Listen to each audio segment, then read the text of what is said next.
ओम शांति।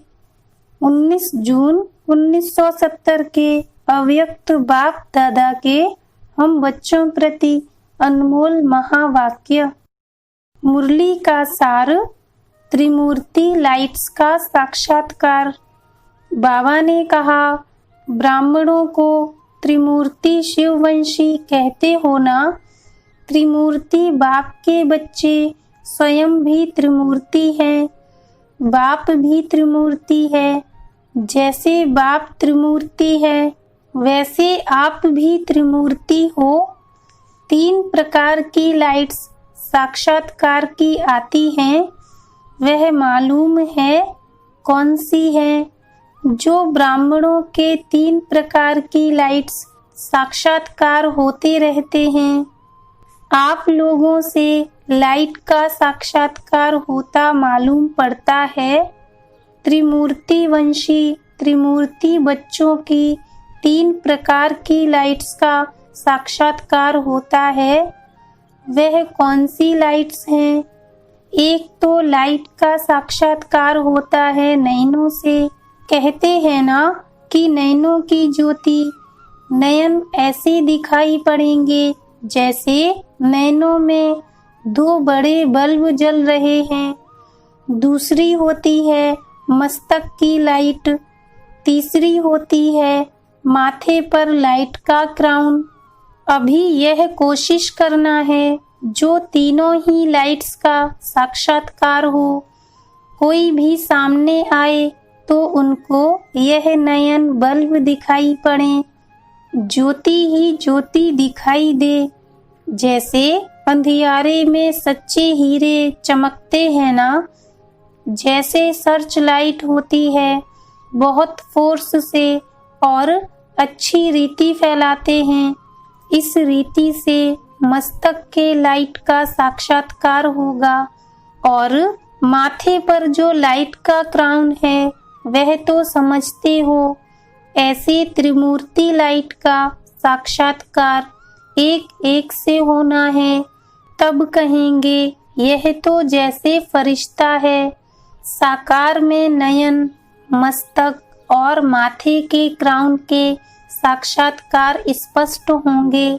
नयनों तरफ देखते देखते लाइट देखेंगे। तुम्हारी लाइट को देख दूसरे भी जैसे लाइट हो जाएंगे।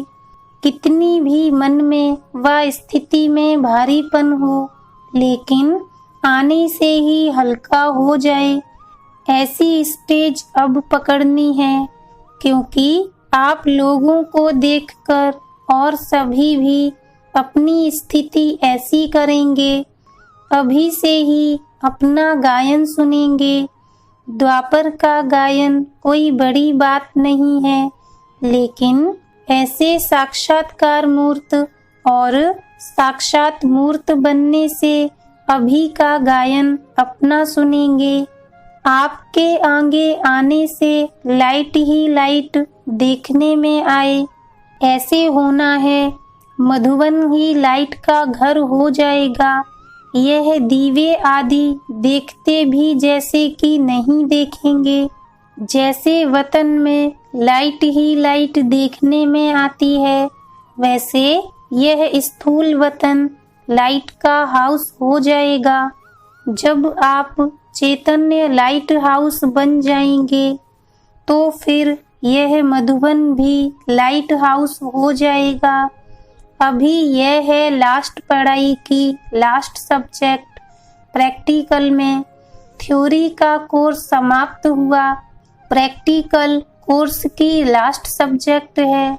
इस लास्ट सब्जेक्ट में बहुत फास्ट पुरुषार्थ करना पड़ेगा।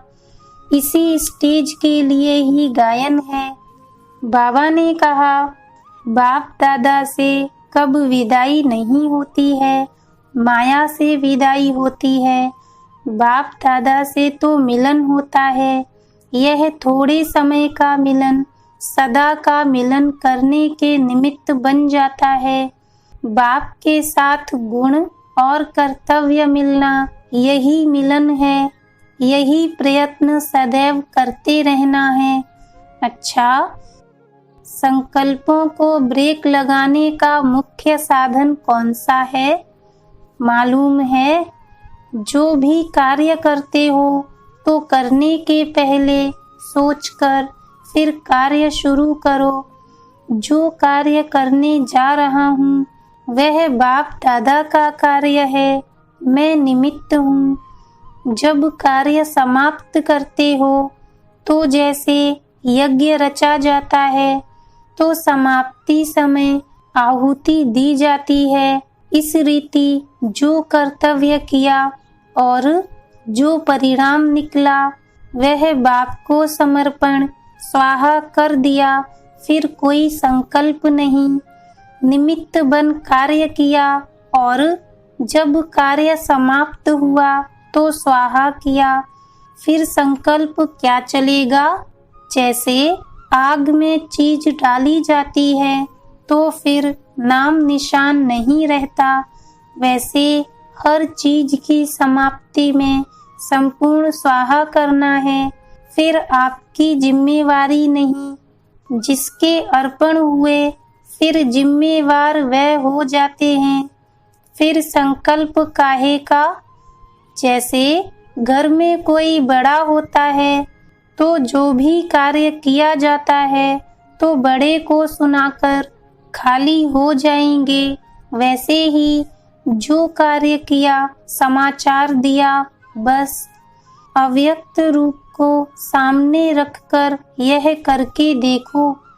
जितना जो सहयोगी बनता है उनको एक्स्ट्रा सहयोग देना पड़ता है।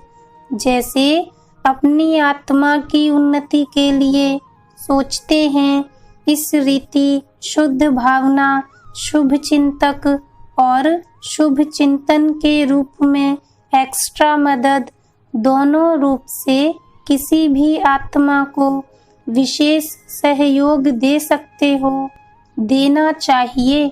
इससे बहुत मदद मिलती है।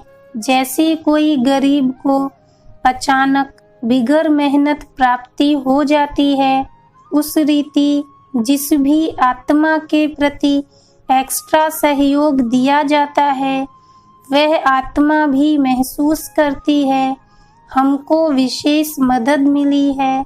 साकार में भी एक्स्ट्रा कोई आत्मा को सहयोग देने का सबूत करके दिखाया ना, उस आत्मा को स्वयं भी अनुभव हुआ।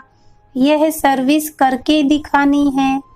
जितना जितना आप सूक्ष्म होते जाएंगे उतना यह सूक्ष्म सर्विस भी बढ़ती जाएगी। स्थूल के साथ सूक्ष्म का प्रभाव जल्दी पड़ता है और सदा काल के लिए बाप दादा भी विशेष सहयोग देते हैं।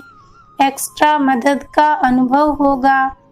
मेहनत कम, प्राप्ति अधिक। अच्छा, बाप दादा बच्चों से जितना अविनाशी स्नेह करते हैं उतना बच्चे अविनाशी स्नेह रखते हैं। यह अविनाशी स्नेह यही एक धागा है जो 21 जन्मों के बंधन को जोड़ता है। सो भी अटूट स्नेह जितना पक्का धागा होता है उतना ही ज्यादा समय चलता है।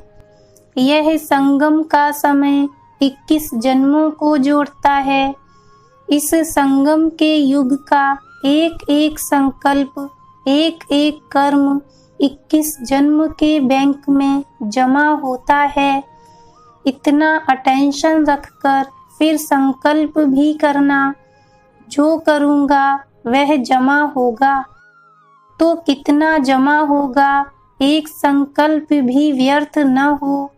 एक संकल्प भी व्यर्थ हुआ तो जमा में कट जाता है। तो जमा जब करना होता है तो एक भी व्यर्थ न हो।